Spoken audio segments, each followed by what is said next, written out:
Coming up today on The Story. I was always brought up with the idea that, naughty children should be disciplined, and all I was seeing was naughty behaviour, which was, oh, my son is having a meltdown about nothing. He must be very naughty, and I shall have to put him on the naughty step or the naughty corner. Well, of course, that didn't work, because that's not what was going on in his brain. His brain was, I'm dead and dying and not coping. I'm reacting the only way I know how. The Story.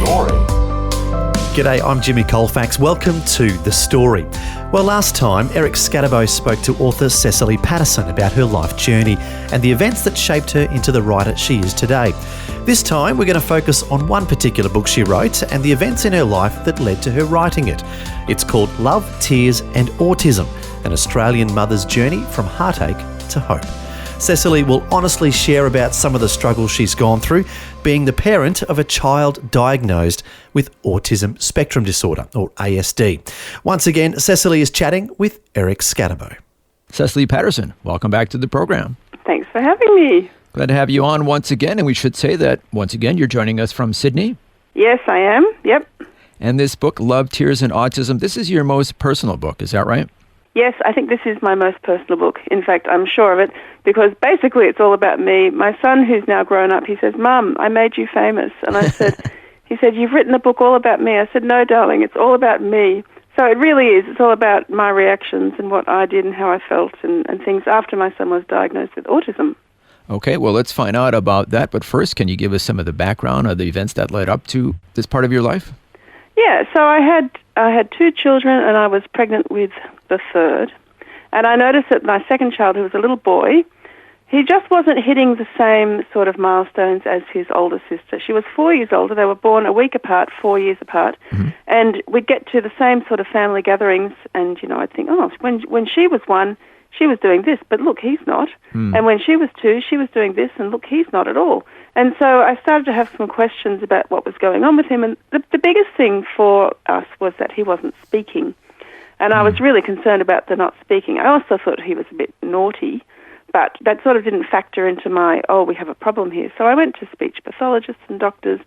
And after a lot of palaver and a lot of waiting around and quite a few different disasters, really, where he ran away and got lost, and he was just really difficult to handle, we ended up with a diagnosis of autism.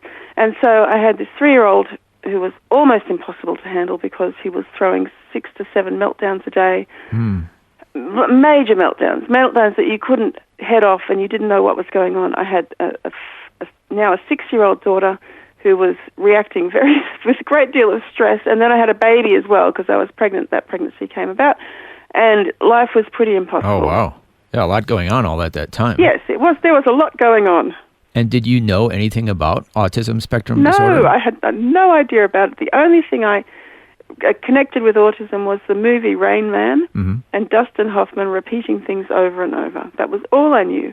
And so I did what I always do, which is to research frantically on the internet, and discovered that actually I knew nothing about it at all, and that, he did have autism, and he was showing quite a few signs. And you know what?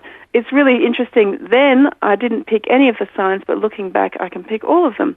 And I can pretty much walk into a play group now or like a public area where there are children playing, and I can go, you should watch that kid. That kid definitely, I'd investigate that one. Like, the signs are all there if you know what they are. Now, if I understand it right, it's a spectrum, so some children will have more symptoms and some will have less. Is that kind of how it works? Yes. It's a hard thing to think about it being on a spectrum. They say you meet one child with autism and you've met one child with autism, as in they're all very different. So some people have a lot of co-occurring conditions with autism, so there might be a kid who has autism and also epilepsy and also a learning disorder. So things pop up in crops. Oh, okay. So people go, oh, that child's autistic, but then they're also seeing a whole variety of, say, 5 other conditions that are going with that, and they're thinking, oh, that's autism. But I think at its core, autism is basically a communication disorder. Okay, the dictionary definition I have here is autism, a condition present from early childhood, characterized by great difficulty in communicating and forming relationships with other people, and in using language and abstract concepts. Yeah, that's absolutely correct. What does that mean in reality? In reality, what it means is a child with autism tends to be very direct and concrete about what they want. Mm-hmm. A neurotypical, which is like, most people's brains, look a little bit like a city street map, Mm-hmm. where there's a couple of main highways, but there's lots of little interconnecting roads. So there's lots of ways that people can make connections between things and between each other. But a kid with autism their brain may look like, say, a railway line, where you've got, say, 4 or 5 major lines. They only interconnect at certain intersections, and that's it. So they'll tend to be very focused on the thing which they want or the thing which they like. So, for example, when my little boy was 3, he was totally focused on Thomas the Tank Engine, and you could not get him off that track. Ha ha ha, that's a pun. So he was all about Thomas the Tank Engine, and if you tried to get him off it, it was literally like he derailed. He couldn't cope. He didn't know how to make a connection to anything else, and he would just have a meltdown. So that's when the meltdowns would occur, when something was out of the ordinary or something that would get him metaphorically off the tracks? Yes. Because he wants to do things in a certain way. Is that kind of the way he's He wired? needed to do things in a certain way. He didn't just want to. It was, I must do this in a certain way, and I must finish it in a certain way, and I cannot be distracted from this, or my life is over. I've often said, you know how when you take a kid for a walk along the road and you get to something which they can walk along, like, say, a little wall or a pole that's, on its side, and kids love to walk along things, and the narrower it is, the more exciting it is, right? Yep. And so all of us have what I call a little wall that we walk along in life. Now, some of us, our walls are very broad and they're easy to walk on, and we don't often fall off. And for autistic kids, it tends to be that the wall is so narrow that they can't balance, and they're constantly falling off, and they don't know how to get back on. And so that's what I thought it would feel like for my son, who had this tiny little narrow wall of life that he could balance on. This was where he felt comfortable, but one wobble and he was off, and, everything was done. So for you personally, this is all new to you. How did this impact your life? I had no clue what was going on. Yeah. And I was always brought up with the idea that, naughty children should be disciplined. And all I was seeing was naughty behavior, which was, oh, my son is having a meltdown about nothing. He must be very naughty, and I shall have to put him on the naughty step or the naughty corner. Well, of course, that didn't work, because that's not what was going on in his brain. His brain was, I'm dead and dying and not coping. I'm reacting the only way I know how. And it was really interesting. I had an experience which made me appreciate all of this so much more. We were about 3 years into all of this, and it was just, my life was so hard. And my parents said, let's take the kids for an afternoon, and you and Andrew can go out. So we went out, and we said, let's go and see a movie.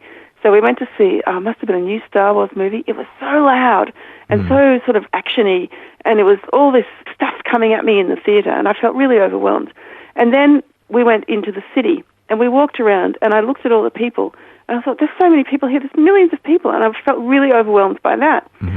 And everywhere we went, there was just so much and so quick, and so it was all too much for me. And we got to Dimmicks in the city, and I looked at all the books that there were in the world, and I thought, I can't do anything else. I can't take in any more information. And I literally had to look at the carpet and say to Andrew, you have to take me home. I can't process any more information. And then I realized this is how my son feels almost every day, but about a tenth of the information that I was having. He can't process all of this information, all of this novelty coming at him all the time, and he constantly feels like he just needs to go on his bed and scream and cry, make it all stop. It's very important that you understand what's going on in his brain so that you can help him. Because every time he fails, what it does in his brain is says, I can't possibly do anything.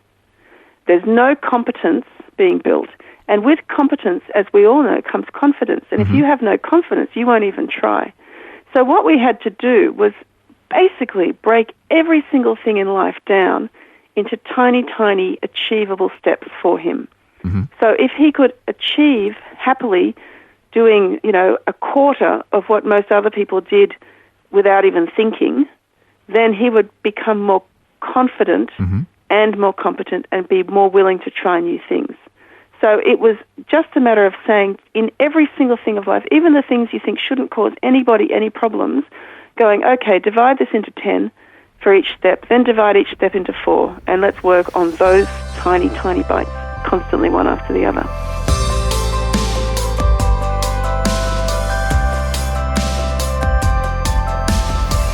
You're listening to The Story.